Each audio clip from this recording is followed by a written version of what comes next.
Programang ito ay rated SPG, striktong patnubay at gabay ng magulang ang kailangan.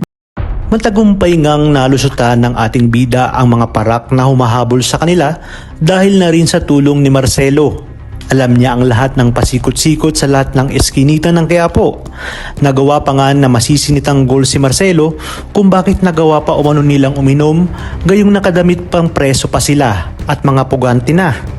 Pabirong sabi naman ni Marcelo na hayaan na ni Tanggol at ang mahalaga ay natakasan na nila ang mga parak na para bang hindi man lang kinakabahan sa kung ano ang mangyayari sa kanila. Maya-maya pa ay inalok ni Marcelo si Tanggol na kung gusto umano nitong sumama sa kanya dahil total mga pugante na sila. Nais niya umanong ipakilala kay Tanggol ang kanyang boss na isa sa pinakamakapangyarihang negosyante sa buong Quiapo at Kamaynilaan na nagmamay-ari ng pinakamalaking pasugalan sa bansa. Dagdag pa ni Marcelo na malaki ang maitutulong ng kanyang boss sa paghihiganti ni Tanggol kung kahit wala nang nagawa si Tanggol kundi sumama sa mansyon ng mga kabalyeros kung saan nga naroroon din ang kanyang lola Tinding at sa kanilang pagdating ay agad na ipinakilala ni Marcelo si Tanggol kay Don Facundo. Ayon kay Marcelo, magaling at matapang si Tanggol kung saan buo umano ang loob sa pagkikipaglaban at sa kahit anong sitwasyon at marahil umano malaki ang maitutulong nito sa kanilang grupo.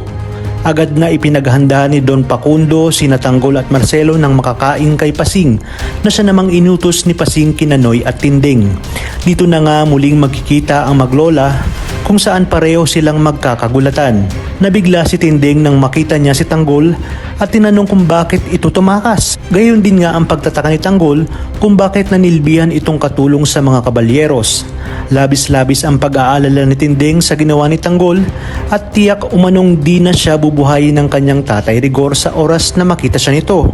Sumalungat naman si Noy at sinabi na sinaktan ng kanyang tatay Rigor si Tinding dahil sa sinabi lang naman ni Tinding sa kanyang nanay Tess na nahuli niya si Rigor na kahalikan si Lena. Kung kaya't dito lalong naggitngit sa galit si Tanggol at sinabi niya na hindi niya nahahayaan ang ginawa ng kanyang tatay Rigor. Nag-alok naman ng tulong si Don Facundo upang maturuan ng leksyon si Rigor dahil gusto nga nitong makuha ang loob ni Tanggol.